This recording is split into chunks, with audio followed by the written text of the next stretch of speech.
독해 10강 수업 시작하도록 할게요. 자, 우리 오늘 25번 지문부터 볼 거고, 이제 독해 시작할 때 항상 풀이 습관 체크하면서 보는데, 우리 독해는 내용과 이해 이렇게 해석발로 푸는 거 아니고 논리관계 잡아서 그 논리관계 바뀌냐 안 바뀌냐, 바뀔 때 덩어리 따로 나뉘어가지고 정리해야 되고, 최종적으로 결정된 MP 몇 개인지 탁탁탁 정리해가지고 나중엔 그거 가지고 문제 푸셔야 되거든요. 그래서 그런 거 구분을 잘 하는 게 궁극적으로 독해의 목적이다, 이렇게 생각하시고, 1번 여기 첫 번째 문장부터 볼 건데, 논리관계 체크해서 그 다음 연결하면서 바뀌냐 안 바뀌냐 요거를 조금 중점적으로 보도록 할게요.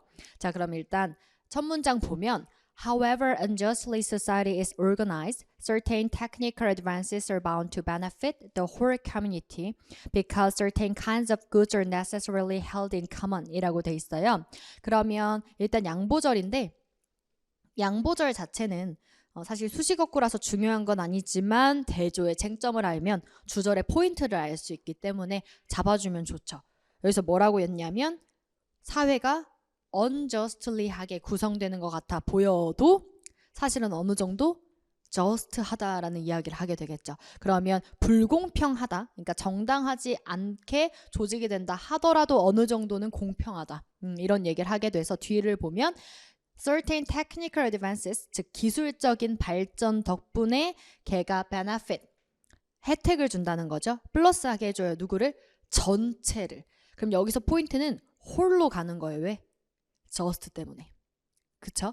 왜냐면 앞에가 unjust, 불공정한이었으니까 그 다음 테마가 공정한이니까 그 공정하다는 거는 모두에게 색깔이 플러스인 것을 우리가 just하다라고 받을 수 있겠죠. 그래서 주절의 포인트를 양보절을 통해서 논리관계를 명확하게 할 수 있는 거예요. 뭐가 포인트다? 모두에게 플러스.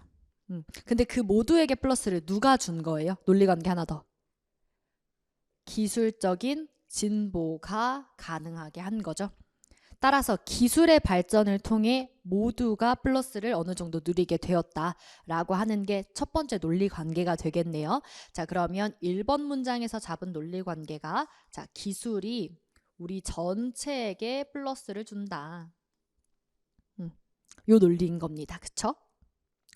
자, 그러면 because도 사실 이제 이유니까 뭐 여기는 동일한 내용이고, 그래서 다음 문장으로 넘어가 보면 for example 예시니까 2번 요 문장이 앞에 1번 문장을 서포팅하는 문장이라 논리관계 바뀌어요 안 바뀌어요?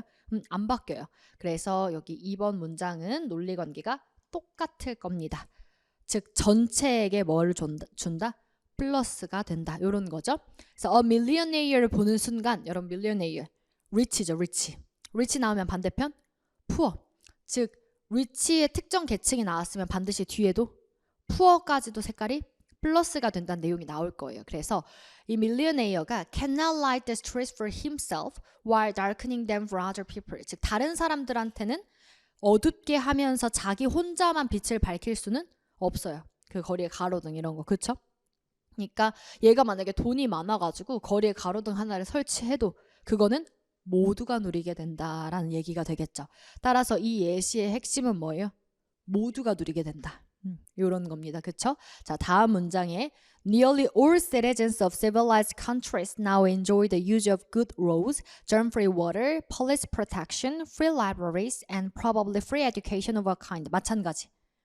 거의 모든 시민들이라고 하는 거니까 얘도 뭐예요? 서포팅이죠. 계속해서 계층 나눠서 이야기한 것도 결국은 모두가 누리게 돼. 여기도 마찬가지. 모두가 누리게 돼. 이런 플러스들을. 그쵸? 그래서 이런 기술의 플러스를 결국은 모두가 누리게 된다. 모두가 혜택을 받는다. 자, 이 내용으로 그대로 서포팅을 이어가고 있습니다. 그쵸? 다음 문장도 Public education in this country has been mainly starved of money, but it has nevertheless improved largely owing to the devoted efforts of the teachers and the habit of reading that has become enormously more widespread. 자, 그러니까 공교육이라고 하는 것도 뭐예요? 모두가 이제 교육을 받는 건데 걔가 근데 돈이 부족하대요. 근데 그럼 공교육이 잘 이루어지지 않는 거니까 갑자기 논지가 반대로 바뀌어버리는 것 같은데 양부문이죠. 그래서 버스로 바로 꺾여가지고 돈이 없지만 지원 못 받았지만 그럼에도 불구하고 엄청나게 향상이 됐대요. 이유는 누구 덕분에? 선생님들의 노력과 그 다음에 독서 습관 때문에. 그래서 이 독서가 엄청나게 이제 많이 퍼지면서 사람들의 교육 수준도 다 향상되었다라는 이야기가 되겠죠. 자, 그러면 지금 계속해서 서포팅 자체는 뭐에 대해서 얘기를 하고 있어요? 기술의 발전으로 모두가 플러스 되었다죠. 근데 만약에 문제에서 굳이 구체적으로 물어본다면 뭘 나눠서 물어볼 수는 있겠냐면 뭐 예시로 들었던 거 어떤 부분에서 그러면 뭐 그냥 이렇게 쭈르륵 연결했고 얘는 근데 공교육 자체를 한 문장으로 빼버렸죠. 뭐 그러면 이런 교육과 관련된 선택지는 아예 따로 나올 수도 있는 거고. 그래서 무슨 얘기냐면 2번, 3번, 4번이 전부 다 결국은 이 모든 사람들이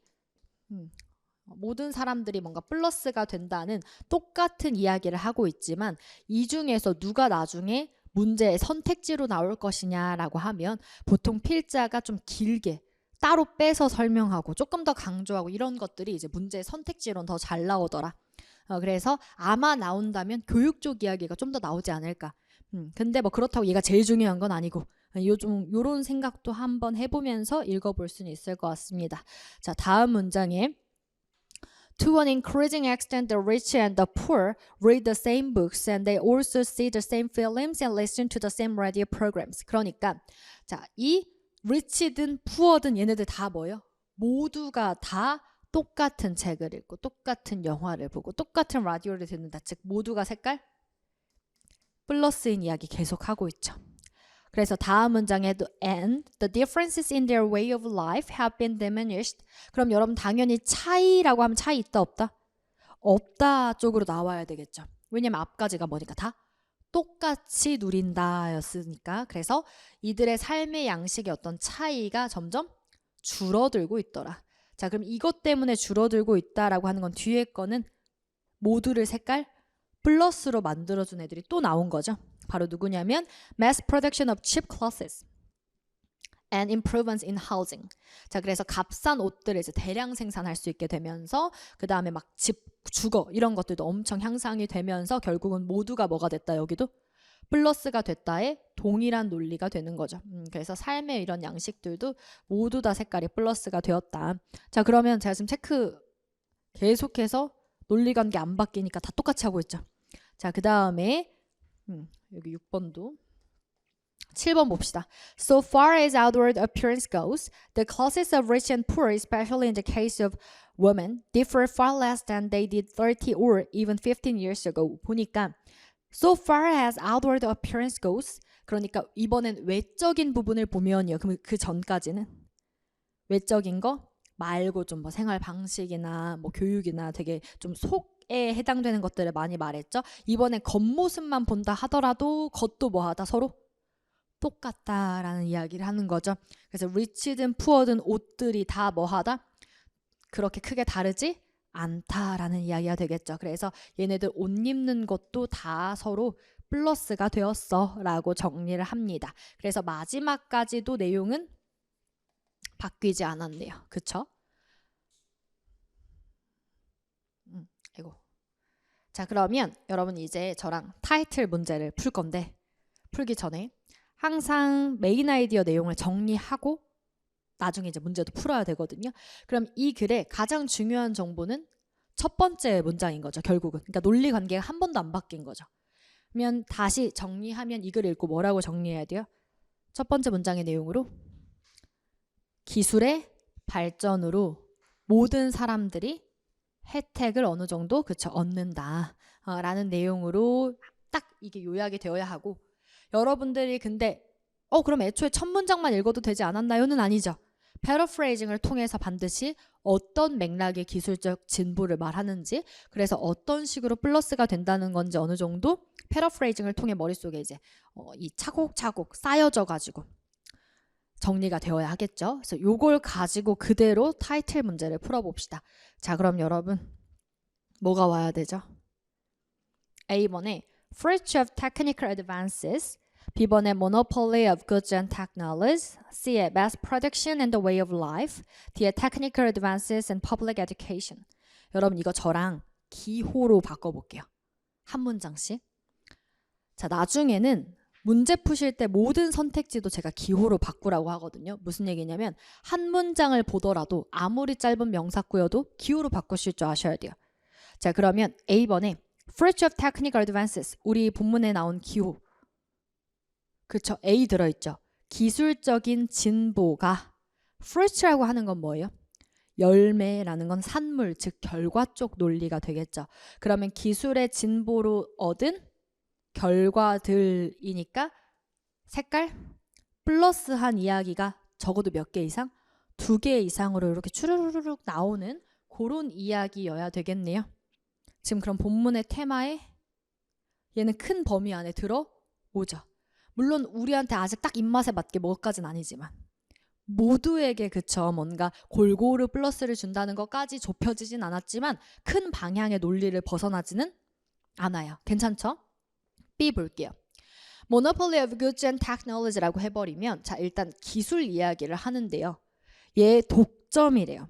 우리 테마는 뭐죠? 모두가 공유하는 건데 독점은 반대 논리가 돼버리겠죠. 그럼 여기는 반대 논리니까 정답이 될 수가 없겠네요. 그쵸? 그 다음에 C 봅시다. Mass production and the way of life. 그럼 mass production이랑 way of life는 어디서 나왔던 거죠? 본문에. 어디선가 패러프레이징 파트에서 예시로 들었던 거죠. 그러면 대문자 A가 아니라 소문자 A에 해당되는 그러니까 이런 애들은 답이 될 수 없는 거예요. 그쵸? 이런 관계들. D 볼게요. Technical advances and public education. Technical advances는 뭐예요? 대문자 A인데 public education은 다시 그 A의 예시였죠. 그럼 여긴 다시 소문자 A네요. 자, 본문에 주제나 제목 나중에 대입학 문제를 풀 때 저렇게 본문에 나왔지만 구체적인 예시로 들었던 즉 소문자 A처럼 구체적 진술이나 예시에 해당되는 지엽적인 내용은 절대 답이 될 수가 없습니다. 그쵸? 근데 제가 이거를 왜 이렇게 쭉 보여드렸냐면 선지가 만들어지는 원리를 조금 보셨으면 좋겠어서. 그러면 첫 번째 A 우리 메인 포인트 MP 논리에 맞는 거 하나 나왔죠. B는 어떻게 만들었어요? 선지를? 그 MP 논리에 반대되는 논리 하나 만들었죠. 그러니까 MP에 딱 맞고 얘는 MP에 반대되는 걸 만들었고 C는 어때요? MP에 하나 구체적인 예시를 든 거죠. 그럼 얘는 general이에요? specific이에요? specific보다 구체적인 정보에서 나온 거란 말이에요. MP는 general이에요. 그쵸? 큰 거. 근데 얘 찌깐한 거.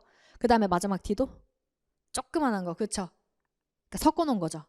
그래서 여기도 지엽적인 포인트가 같이 구체적인 포인트가 같이 들어있고 그러니까 이런 식으로 섞어놓는다는 거예요. 출제 선지를 만들 때.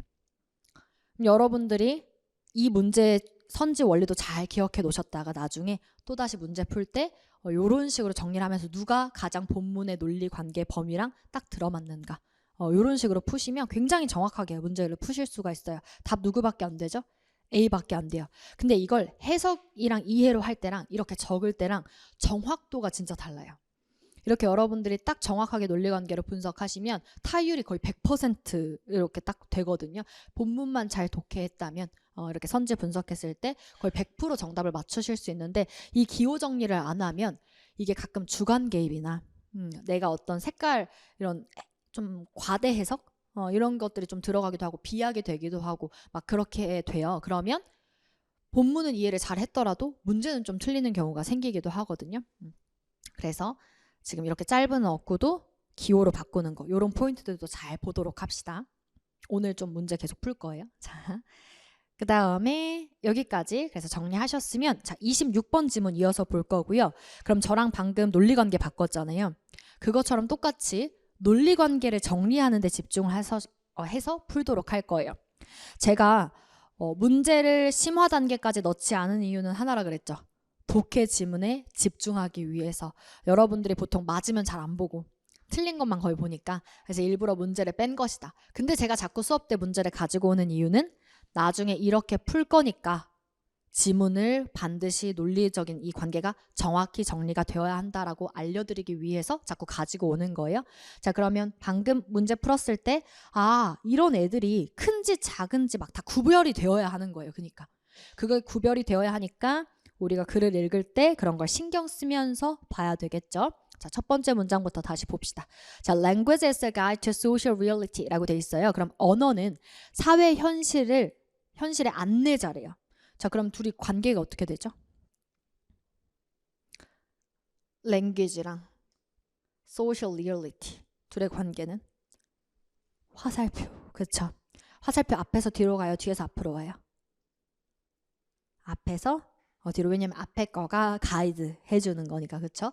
자, 그러면 언어를 통해서 우리의 사회 현실이 만들어진다. 영향을 받는다 라는 얘기가 되겠네요. 그럼 누가 더 강조되는 얘기죠? 언어. 그쵸? A가 더 강조되는 얘기죠. 왜? 전제 조건이니까. 얘 따라서 뒤에가 다 바뀌는 거니까. 자, 그 다음에 두 번째 문장을 가봅시다. 그럼 첫 번째 문장에서 지금 나온 논리는 A, 화살표, B의 논리입니다. 자, 2번 문장에 Though language is not ordinarily thought of as of essential interest to the students of social science, it powerfully conditions all of our thinking about social problems and process. 여러분, 제가 양보절 이용하는 거 얘기 드렸네요. 그러면 양보절에서 체크해야 되는 대조의 쟁점 포인트는 뭐죠? 언어가 뭐라고 여겨지지 않아요? 학생들한테 본질적인, 필수적인 관심사로 여겨지지 않지만 필수적이다, 본질적이다라는 얘기가 되니까 essential 자체가 테마가 되겠죠.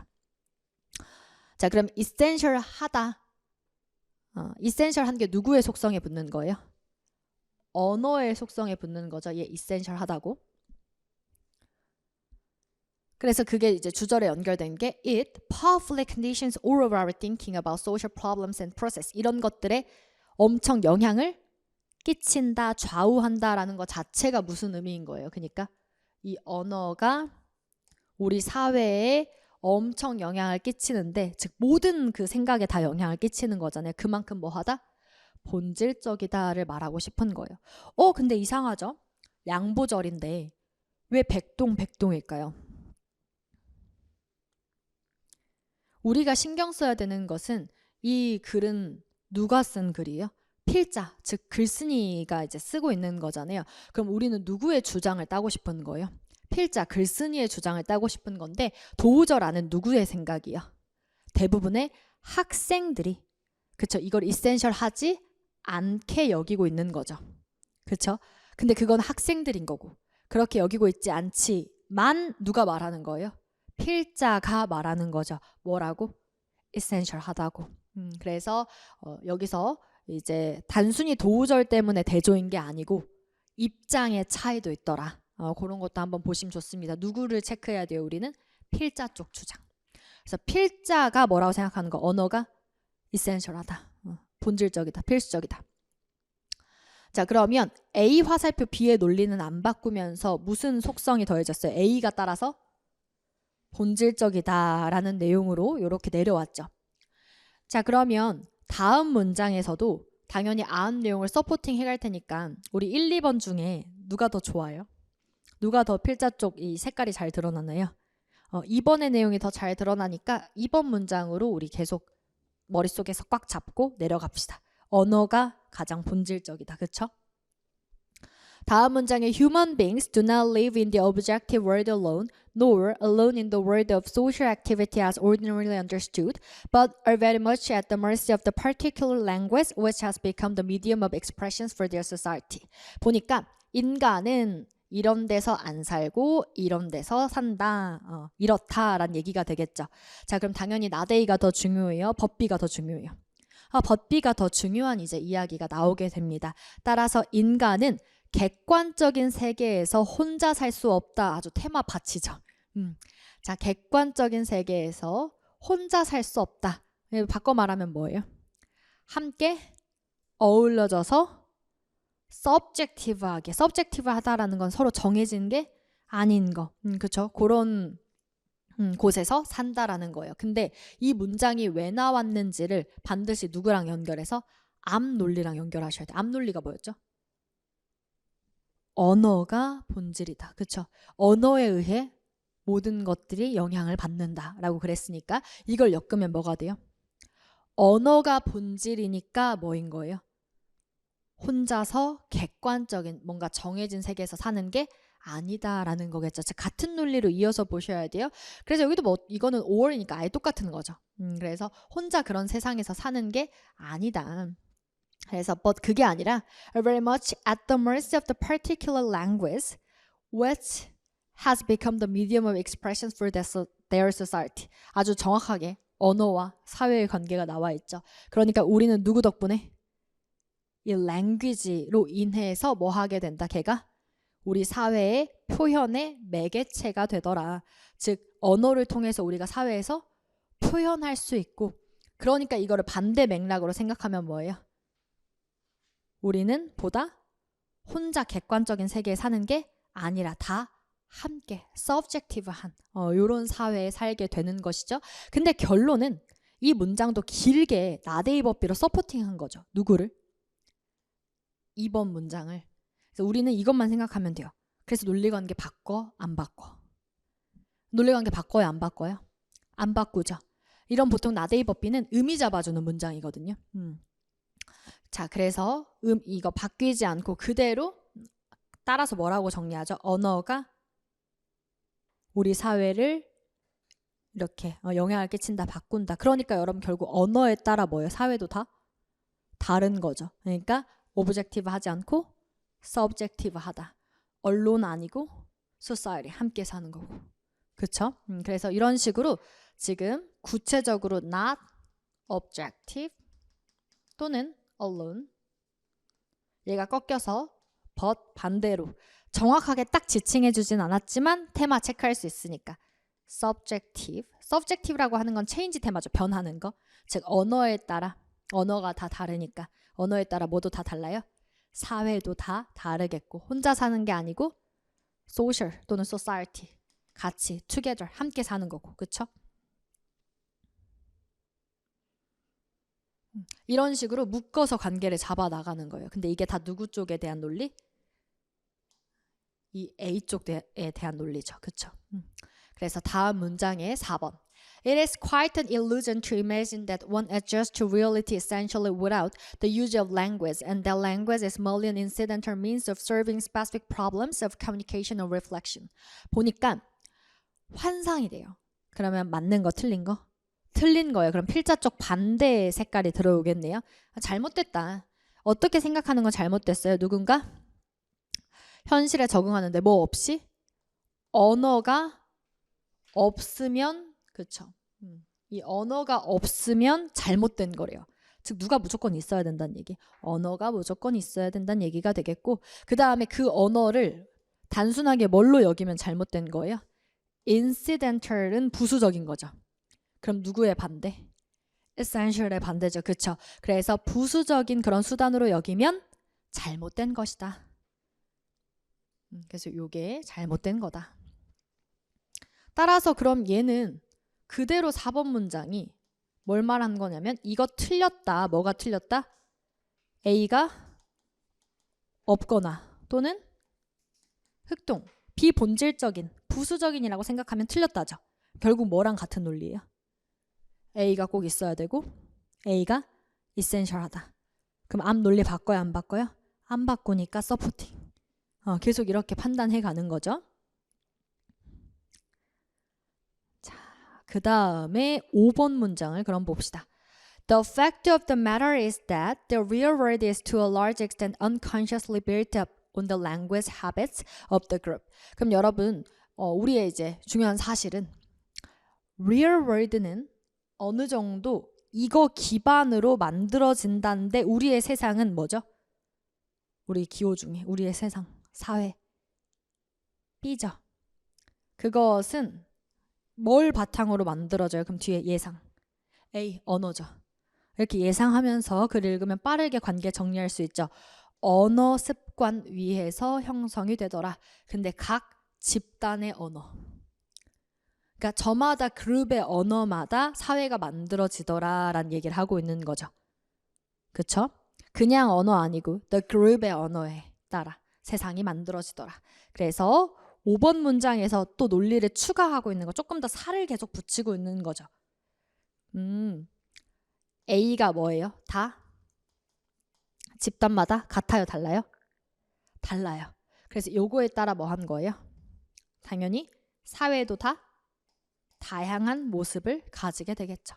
그럼 논리는 안 바뀌는데 제가 지금 뭘 보여드리고 싶은 거냐면 내용이 계속 풍성해지죠. 필자가 의미하는 바가 더 정확해지고 구체적으로 더 풍성해져요.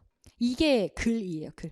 하나의 논리에 대해서 말하면서 보다 더 풍성하고 자세하게 이야기를 이제 해가지고 필자의 메인 아이디어를 이해시키고자 하는 거. 자, 그러면 다음 문장 계속 봅시다. 6번에 no two languages 이런 거 영어 지문에서 되게 많이 나오는 표현이에요. 두 개 중에 어떤 것도 그러하지 않다라고 하면 약간 우리나라 말로 따지면 아무것도 그런 게 없다예요. 왜냐면 그러니까 내가 이 랜덤 중에 딱 두 개만 골라왔는데도 이 둘마저도 다르다. 결국 말하고자 하는 논리는 다 다르다. 이런 거거든요. 그래서 no two languages are ever sufficiently similar to be considered as representing the same social reality. 여러분 뭐가 반복되고 있죠? 두 개의 언어도 비슷한 게 없대요. 그러니까 똑같은 사회적인 현실을 나타내는 것으로 여겨지지 않는데요. 그게 무슨 얘기예요? 언어가 다 다르고 언어가 다르면 뭐도 다르고 사회 현실도 다 다르고 그러니까 앞 내용 그대로 이어지죠. 그렇죠. 반복되는 포인트가. 그러면 6번 문장에서도 계속 결국은 말하는 게 A는 다 똑같지 않더라. 그러니까 똑같은 그런 사회 나타내는 것도 아니더라.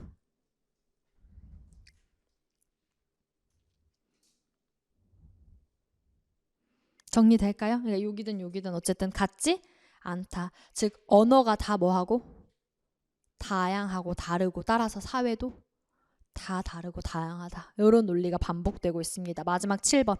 The words in which different societies live are distinct words, not merely the same word with different labels attached. 여러분 보니까 그래서 다양한 사회에서 그래서 사회 앞에 뭐가 붙었어요? different라는 속성이 붙은 거예요. 그쵸? 다양하다. 라는 속성이 지금 내려오고 있죠. 그래서 이 다양한 사회라고 하는 게 이게 자꾸 반복되는데 기호를 하나 만들어 줄까요? 아이고 어디서 내려왔죠 얘? 그룹마다 다르다. 세모로 체크할게요. 그럼 여기도 not same이니까 그쵸?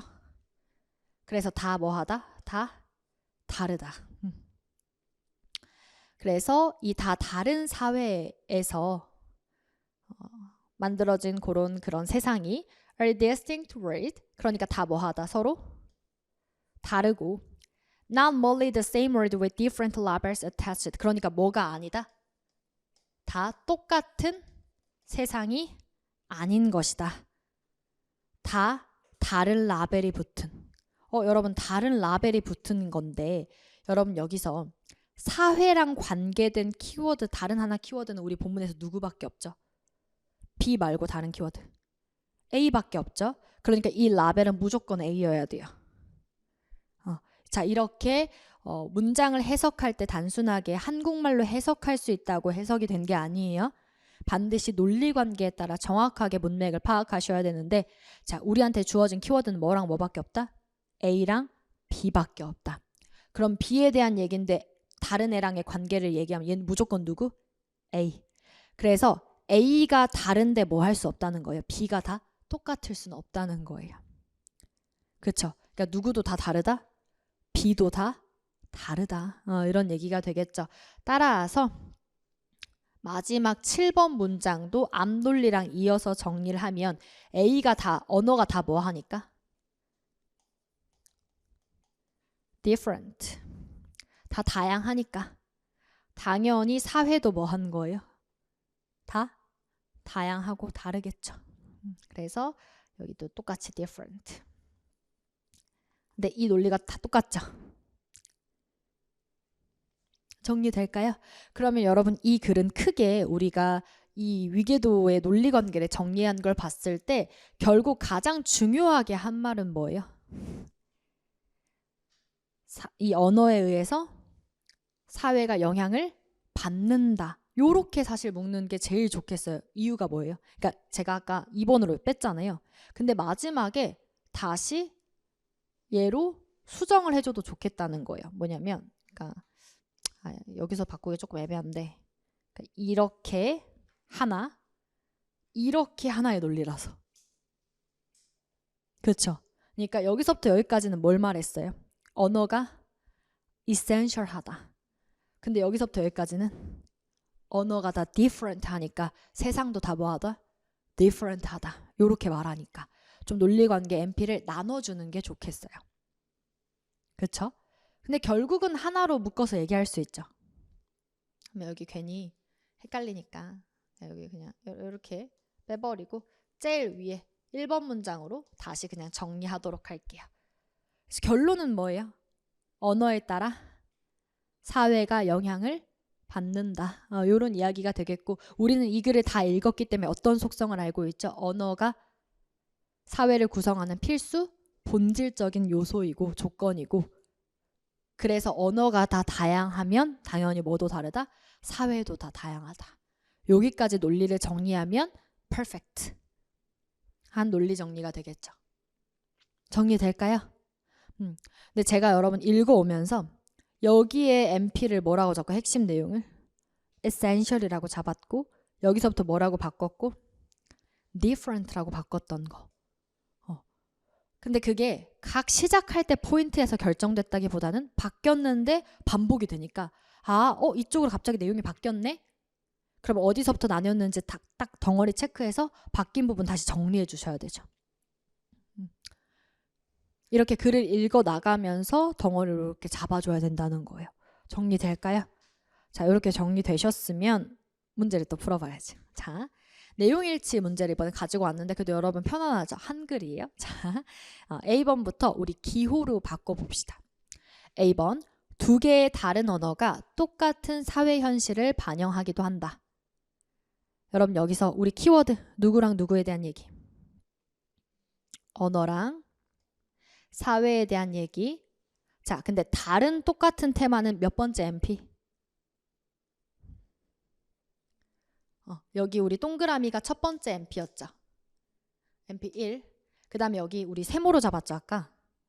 세모로 잡았던 여기가 뭐라고 정리하면 돼요? NP 2라고 했을 때, 두 번째 NP라고 했을 때 이 NP 몇 번째? 다른 똑같은 두 번째 NP. NP 2에서 출제가 된 것이고 자, 이때 언어 속성 다른이라고 맞게 들어왔네요. 근데 그럼 사회는요? 다르다고 해야 되는데 똑같대요. 그럼 논리에 반대되게 쓰인 거죠. 그러면 A번 맞아요? 틀려요? 틀리겠죠. 이렇게 정확하게 푸셔야 돼요. 자, 그러면 B 볼게요. 언어는 보통 사회과학도에게 가장 중요한 관심거리이다 라고 그랬는데 자, 다시 언어 A에 대한 얘기인데 이번엔 무슨 얘기를 하냐면 가장 중요한이라는 거예요. 그럼 여러분 내가 논리관계가 NP가 정확하게 뭐 하면 뭐니까? 동그라미 아니면 세모니까 얘는 어디에 시선이 쏠리냐면 여기에 시선이 쏠리는 거예요. 그게 아니면 이런 데 시선이 갈 수도 있는데. 그러니까 여러분들이 문제의 선택지를 풀 때에도 결국은 어떤 걸 기준으로 판단할 것이냐는 NP가 결정을 하는 거예요. NP를 기준으로 자꾸 생각을 하셔야 돼요. 이센셜 테마 건드네. 근데 필자가 그 이센셜 테마에서 뭐라 그랬냐면 사람들은 이센셜하게 보지 않는데 본인이 뭐라고 주장한 거예요? 이센셜 하다고 주장한 거죠. 근데 여기 누가 들어있어요? 보통 사회과학도에게는 통념이네요. 그럼 이거는 논지가 반대로 들어온 거죠. 그래서 첫 번째 NP 1번에 나왔던 애랑 논지가 다르다. 그래서 B도 속어. 정리될까요? C 봅시다. 사회 문제에 대한 인간의 생각은 언어에 많은 영향력을 행사한다. 자, 필요 없고 기호로 바꿀 거예요. 사회 문제에 대한 인간의 생각, 얘 누구죠? B. 그쵸? 인간의 사회. 그거를 막 인간의 생각이라는 말로 바꾸기도 했었으니까. 자, 걔는 영향력을 행사한다는 거 화살표가 얘한테서 얘로 나가죠. 언어는 A. 그럼 화살표 방향이 반대네요. 그럼 얘는 전체 메인 아이디어, 가장 중요한 메인 아이디어의 논지 반대죠. 그쵸? 화살표 방향을 반대로 썼으니까. 그럼 C 속어. D 볼게요. 현실 사회는 구성원들의 언어 습관에 기초하고 있다. 현실 사회. B. 언어 습관. A에 기초한다. A. 화살표 B. 정답은 D가 되겠죠. 그럼 얘는 누구랑 일치해요? 메인 아이디어랑 일치하죠. 정리될까요? 나중에 여러분들이 일치, 불일치 또는 추론 이런 문제를 푸실 때 여러분들이 하셔야 되는 건 이렇게 본문의 MP들을 가지고 판단을 하는 거예요. 이렇게 선지들이 MP에 하나씩 그 다음 메인 아이디어랑 관련해서 구성이 되거든요. 요거 기준으로 딱 판단하시면 되고 메인 아이디어 또는 메인 포인트 그 MP들에서 정답은 무조건 나옵니다. 그걸로 반드시 푸실 수 있어요. 뭐가 아니라 지엽적인 짜잘짜잘한 정보를 확인하게 하는 게 아니라 이게 영어 문제 출제 원리거든요. 그래서 여러분들이 이거 보시면서 내가 이 선택지를 보면서 이렇게 바꿀 줄 알아야 되는 거예요. 그러려면 애초에 독해 지문을 그러니까 어떻게 읽어야 되고 어떻게 정리해야 되고 도대체 무슨 생각을 하면서 선지를 봐야 되는지 이런 것들을 좀 정리하실 수 있으면 좋겠습니다. 그래서 이렇게 보면 엄청 의식적으로 이 논리를 구분하면서 보는 거거든요. 이렇게 보는 거랑 이제 아무것도 의식 안 하고 그냥 이렇게 문학 작품을 읽듯이 읽는 거랑 되게 달라요. 우리가 문학 작품 읽는 거랑 비문학을 읽는 걸 같은 태도로 보면 안 되겠죠. 한국어 지문 풀 때도 똑같은 거예요. 비문학 읽듯이 굉장히 논리적으로 이렇게 보셔야 돼요. 그리고 그렇게 보면 답이 너무 명확합니다. 근데 이 말을 논리적인 걸로 접근하지 않고 생각해서 해석해서 판단하려고 하면 내 주관적으로 해석이 되거나 이 단어 뉘앙스에 따라 막 다르게 받아들이거나 할 수도 있어요. 그래서 여기까지 정리하시면 되고요. 그러면 또 하나 더. 이번에 여러분들도 또 더 똑같이 기호로 바꾸려고 생각해보면서 정리해봅시다. 자, 추론 문제예요. A번. 자, 추론은 더더군다나 본문에서 찾을 수 없어요. 그러니까 일치든 사실 추론이든 본문에 올라가게 하는 문제가 절대 아니에요. 이건 제가 영어 출제 매뉴얼을 배울 때 진짜 가장 처음에 딱 기본적으로 배우는 거거든요. 본문을 읽은 학생들이 절대 텍스트에 올라가도록 출제하지 않는다. 그러니까 올라가지 않고 풀 수 있어야 돼요. 자, A번. 미국과 영국은 똑같은 사회 현실을 갖고 있다. 자, 다시. 우리의 키워드 누구에 대한 얘기예요? A랑 B 중에. B에 대한 얘기예요. 자, B의 속성은 같다고 나와야 돼요? 다르다고 나와야 돼요? 다르다. 근데 뭐래요? 똑같대요. 그럼 틀린 거죠. 몇 번 MP 반대? MP 2번 반대 선지가 되겠죠. A번 속어. 이렇게 푸는 거예요. 철저하게 논리적으로. 자, B 볼게요. 한 언어권의 구성원들은 모두 동일한 언어 습관을 지니게 된다. 자, 그러면 한 언어권의 구성원들이라고 되어 있는데 누구에 대한 이야기? 언어. 그렇죠. A에 대한 이야기. 근데 그게 근데 뭐 구성원들이니까 그냥 B라고 봐도 되겠다. 그렇죠? 자, 근데 얘는 모두 동일한 언어 습관을 지니게 된다니까 A인데 A 속성이 뭐라고 돼 버렸어요? 지금 동일한이라고 돼 버렸죠. 자, 근데 지금 여기서 얘는 이렇게 동일한 언어 습관을 지니게 된다예요. 근데 자, 여기서 페이크가 있어요. 언어가 동일할 때의 언어권 구성에 대한 이야기가 나왔나요? 본문에? 이 관계에 대해서는 사실 이야기할 수 없고 본문에 말한 포인트는 뭐예요? 본문에서 말한 거. 언어가 다르면 사회가 다양하다. 요거까지만 이야기를 한 거거든요. 그렇죠? 그래서 그 논리로 답할 수가 없기 때문에 따라서 사실 여기는 MP 2번과 엮어서 물어본 거긴 해요.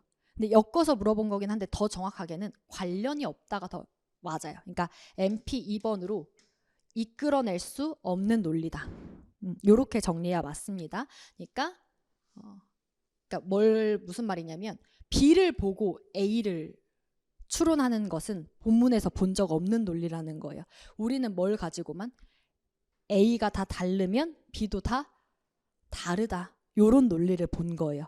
근데 B가 동일하다고 해서 A가 모두 동일하다고 말할 수는 없고. 그렇죠? 그리고 사실 더 정확하게 말하면 한 언어권의 구성원들이라고 했을 때 사실 숨겨져 있는 게 있어요. 여러분 영어라는 언어를 미국만 쓰나요? 다 다른 나라들에서 쓰죠. 그럼 사실 얘가 암묵적으로 가지고 있는 건 다르다입니다. 그쵸? 그럼 다 다른 구성원들은 모두 동일한 언어 습관을 가진다면 얘가 뭐인 거예요? 동일한? 흑세모 이렇게 돼버리는 거죠. 그러니까 서로 다 똑같다. 그럼 나라가 다른데 뭐하다? 언어가 다 똑같다. 이렇게 말하는 거니까 논리가 완전히 반대되는 선지가 돼요. 정리될까요? 그래서 그냥 조금 다시 한번 깔끔하게 좀 정리를 하면 B번 선지에 한 언어권의 구성원들은 모두 동일한 언어 습관을 지니게 된다 해서 언어권의 구성원들은 사실 언어라는 말을 썼지만 이거는 여러분들 나중에 영어 선택지로 바뀌었을 때도 주의하셔야 돼요. language라는 언어라는 선지를 이 표현을 썼지만 사실은 뭘 말하고 있는 거? 한 언어권이라고 하는 건 같은 언어를 쓰지만 다 다른 나라들에 대해서 이야기를 하는 거니까 뭐라고 체크할 수 있고 B인데 속성은 다 세모 다르다 라고 체크할 수 있고 그때 당연히 그럼 언어 습관도 다 달라야 되는데 언어에 대해서 무슨 얘기가 나와버린 거? 똑같다는 얘기가 나와버린 거예요. 그러면 여기는 NP 2번에 위배된다 라고 볼 수 있겠죠. 정리될까요?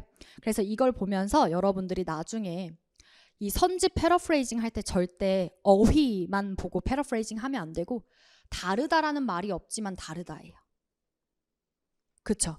그러니까 왜냐하면 언어를 구성하는 것들은 하면 언어 동일하게 써도 나라는 다 다른 거니까. 그러니까 이런 것들을 생각하면서 기호 체크를 하셔야 돼요.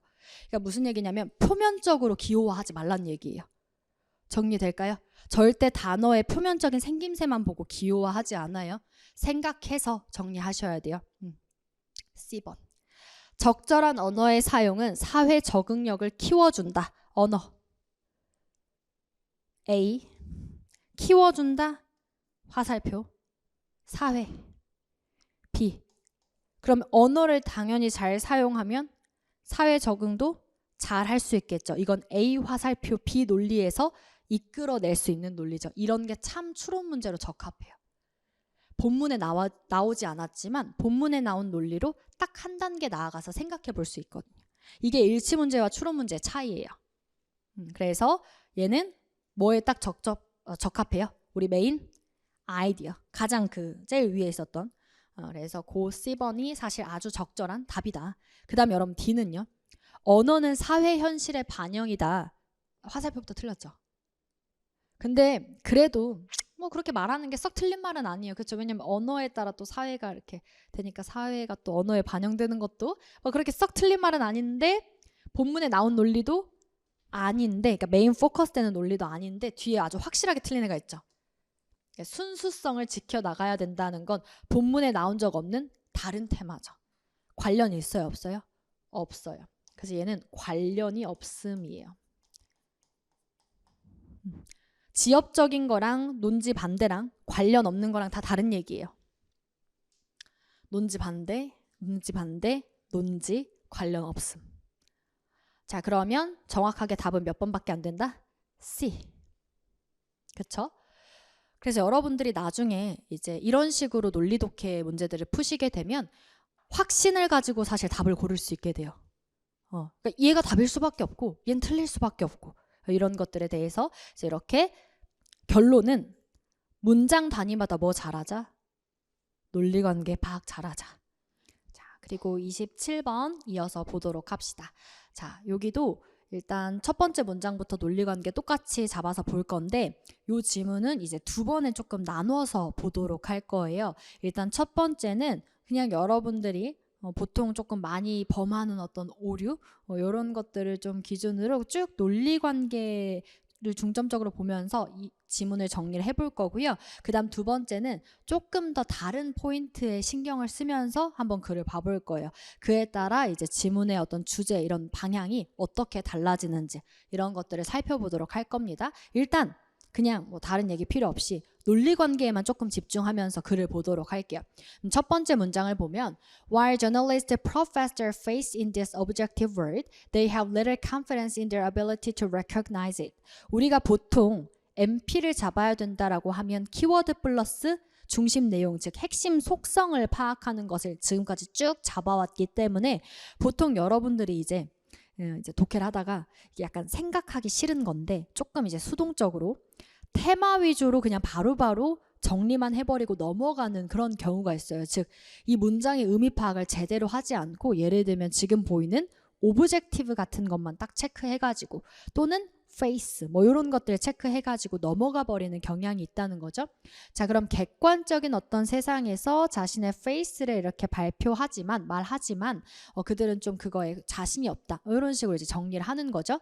근데 또 다음 문장에도 이거를 또 패러프레이징으로 항상 확인을 해주면 된다라고 했는데 또 여기 다행히도 The norms of objective reporting does involve presenting both sides of an issue regardless of their veracity라고 하니까 오브젝티브가 이렇게 반복이 돼가지고 우리가 이 객관적인 보도의 규범은 뭘 포함한다? 양쪽 측면을 포함한다라고 하니까 이렇게 색깔을 계속 이어나가기가 되게 좋아요. 그렇죠? 그래서 뭔가 객관적으로 말을 할 때 both sides를 말해야 되는구나. 이런 식으로 지금 논리를 쌓아가기가 좋습니다. 일단 이렇게 계속 쌓아가 볼게요. 자, 그래서 다음 문장을 보면 we does라고 하면서 계속해서 결론을 이야기를 합니다. 근데 우리는 have the poignant irony that 아주 통렬한 그런 모순을 경험을 하게 된대요. 모순이 있대요. 자, 그러면 모순이라고 하는 것은 뭔가 반대되는 논리가 한 번에 이렇게 나오는 거죠. 공존하는 걸 얘기하는데 뒤를 보면 that a journalist who systematically attempts to verify facts, 즉 사실을 증명하려는 시도를 하는 그런 언론인이, 즉 verify facts 하려는 언론인이 runs the risk of being accused of abandoning his or her objectivity by favoring one side over another. 어떤 위험에 처하냐면 비난받는 위험에 처한대요. 그러니까 자기 자신을 그렇게 만든다는 거죠. 뭘 버리면서? objectivity를 버리면서 어느 한쪽 편을 들게 된대요. 근데 그게 뭐래요? 사실을 증명하는 것이다죠. 근데 여러분들은 아마 이 포커스 자체가 오브젝티브로 내려오고 있다면 그냥 논리관계를 이렇게 정리하셨을 거예요. 그러니까 객관적이라는 것은 양쪽 편에 들어야 된다. 한쪽 편에 들면 이 객관성을 잃어버리는 것이다. 뭐 이런 식으로 정리를 하셨겠죠? 자, 근데 그렇게 되면 도대체 뭐가 모순인지는 아직 정리가 안 된 것이긴 한데 일단 내려가 보도록 합시다. 자, 이건 이제 대체적으로 많은 학생들이 이렇게 글을 읽더라라는 거예요. 자, 이렇게 테마만 가지고 막 내려와요. 그럼 다음 문장에 Interestingly, this objective reporting tends to promote a specific ideology. 일단 이 문장은 분명히 객관적인이라는 테마는 내려왔는데 뒤에 specific ideology를 장려한다라고 하는 말이 아마 무슨 말인지 이해는 잘 못하셨을 거예요. 일단 그럼 넘어가요 또. Lurking within it is a specific philosophical assumption about where truth lies. 그래서 그 안에 뭐가 숨겨져 있냐면 철학적인 가정, 그러니까 진실은 어디에 있는가라는 이런 거에 대한 가정이 숨겨져 있을 것이다. 근데 이 문장도 아마 썩 잘 이해는 안 됐을 것 같고 왜냐하면 오브젝티브만 잡은 상황에서 그래서 그냥 진실은 어디에 있는가? 뭔가 이 진실도 그 자체로 오브젝티브로 받지 않았을까라고 생각이 됩니다. 그럼 다음 문장으로 내려가면 어떻게 되냐면 Since the objective reporting tends to assume that both sides will always be speaking partial truth.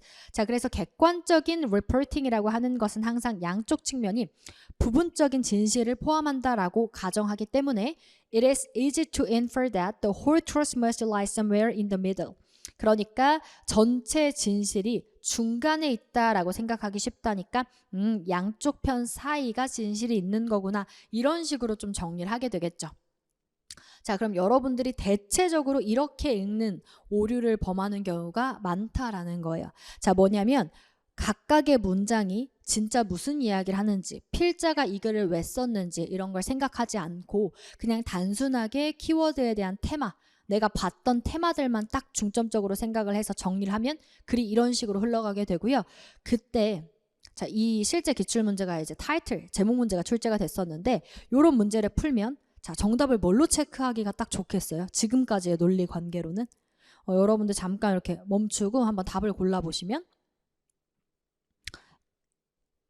골라보셨겠죠? 그러면 C나 A, B, C, 뭐 D 이 중에 아마 B나 D 이런 것들을 좀 정답으로 고르지 않았을까라는 생각이 듭니다. 그래서 지금 보면 Objective Reporting의 어떤 규범에 대해서 양쪽 편 들어서 중간 말하는 거니까 이렇게 체크했을 수도 있고, 또는 진실은 어디에 있는가, 그 진실이라고 하는 것은 즉 객관성, 양쪽 측면, 중간에 있다라고 하는 것에서 B를 체크할 수도 있겠고, 그러니까 어쨌든 이런 식으로 B 아니면 D를 답으로 고를 수 있겠더라. 하지만 둘 다 답이 틀렸으니까 제가 이렇게 얘기를 드리는 거겠죠. 그래서 지금 보면 우리가 간과한 사실이 있어요. 제가 항상 독해 지문은 생각을 많이 하면서 읽어야 된다고 하는데, 그 생각은 학문적으로 내용을 이해하는 생각이 아니라 필자가 말하고 싶은 핵심 논리가 무엇인가, 이거를 생각하는 게 중요한 거예요. 그래서 그거를 다시 정리를 한번 해보면서 이번엔 필자가 뭐라고 하는지를 조금 중점적으로 필자의 색깔에 집중을 해서 글을 읽어보도록 하겠습니다. 첫 번째 문장에 보면 While journalists profess their faith in this objective world, they have little confidence in their ability to recognize it. 언론인들이 어떤 객관적인 세상에서 자신의 신념을 이야기를 할 때, 자신의 생각을 이야기를 할 때 보통 자신이 없대요. 자신이 없다는 건 말을 잘 못한다라고 하는 거니까 좀 필자가 이 상황에 대해서 색깔 좀 마이너스하게 이야기하는 거죠. 자신이 없다, 말 잘 못한다. 근데 이 말 왜 했냐면 다음 문장에 계속 들어봅시다. The norms of objective reporting thus involves presenting both sides of an issue regardless of their veracity. 앞에 거에 따른 결론인데요. 그래서 객관적으로 이들이 보도를 하기 위해서 그들의 규범은 both sides, 양쪽 편을 이렇게 다 보여주는 거래요. 자신들의 생각이 뭐든, 즉 진실과 관계없이.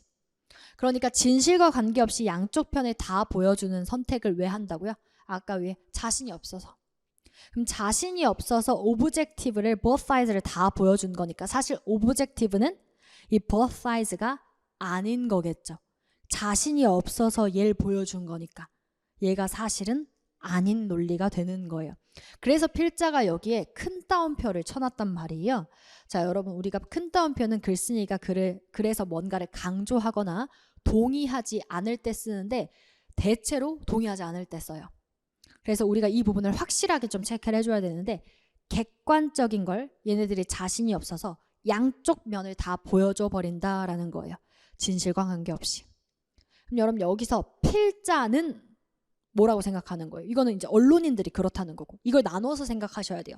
언론인들은 이렇게 하는데 필자는 이걸 동의하지 않고 있는 거죠.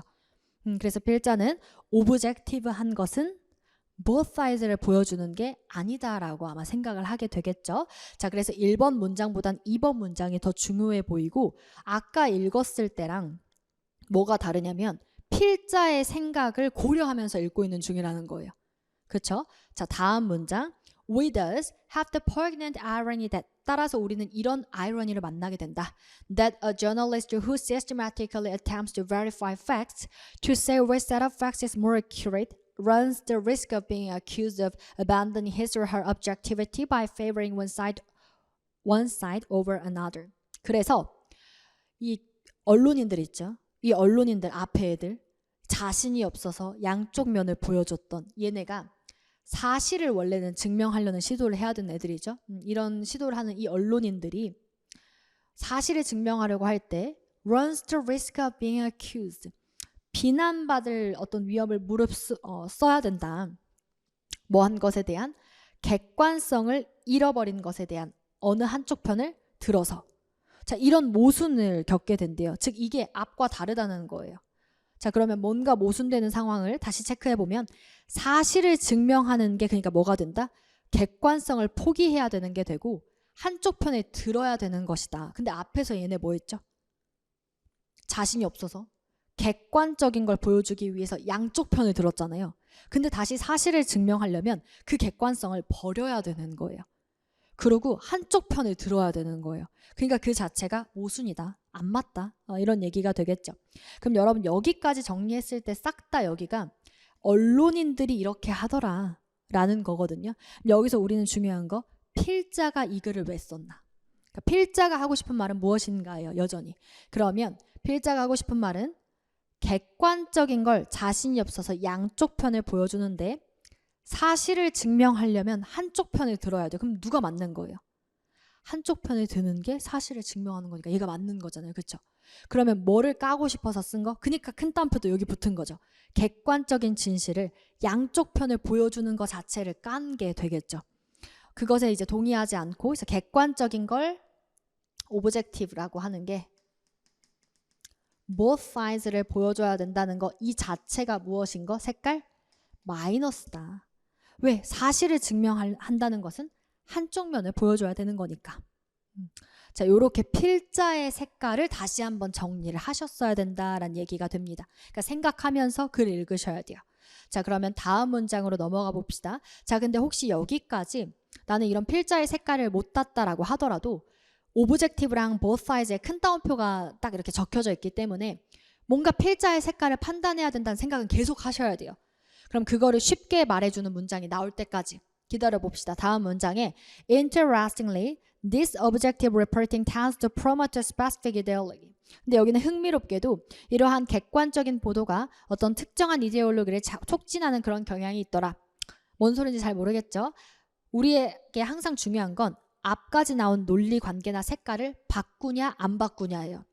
안 바꾸니까 중요하면 뒤에서 더 설명하겠죠. 넘어가시고 다음 문장의 6번이 아니라 5번에 Lurking within it is a specific philosophical assumption about whether truth lies. 자, 그래서 그 안에 뭐가 숨겨져 있냐면 철학적인 어떤 생각, 가정이 들어있대요. 진실은 무엇인가, 어디에 있는가라는 것에 대한.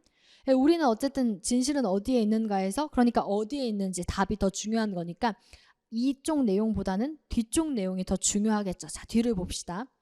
Since the objective reporting tends to assume that both sides will always be speaking partial truth. 앞에서 본 내용 다시 나오죠?